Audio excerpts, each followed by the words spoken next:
News ગુજરાતમાં આપનું સ્વાગત છે। સમાચારની શરૂઆત કરીશું મોટા સમાચારથી। રાજ્યના સરકારના સામાન્ય વહીવટ વિભાગ જીએડી દ્વારા બુધવારે વહેલી સવારે આઈએએસ અધિકારીઓની મોટી બદલીના આદેશો જાહેર કરી દેવામાં આવ્યા છે।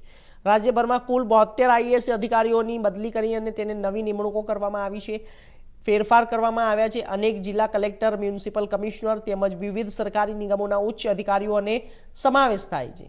સરકારના નિર્ણયને વહીવટી તંત્રમાં મોટો જ્યારે રિફાલ તરીકે અને જોવામાં આવી રહ્યું છે। આ જાહેર થયેલા આદેશ મુજબ Jamnagar municipal corporation commissioner DN મોદીનું ગાંધીનગર વિકાસ કમિશનર તરીકે ટ્રાન્સફર કરવામાં આવ્યું છે। અમદાવાદ કલેક્ટર સુજીત કુમારને સ્ટેટ ટેક્સના સ્પેશિયલ કમિશનર તરીકે નિમણૂક કરવામાં આવી છે।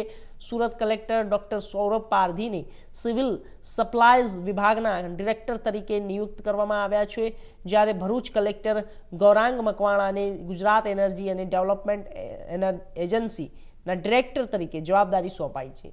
આ ઉપરાંત નર્મદા રાજપીપળાના કલેક્ટર સંજય મોદીનું ટ્રાન્સફર કરી તેમને Gujarat state tribal development residential educational institutions સોસાયટીના એક્ઝિક્યુટિવ ડિરેક્ટર તરીકેની નિમણૂક કરવામાં આવી છે।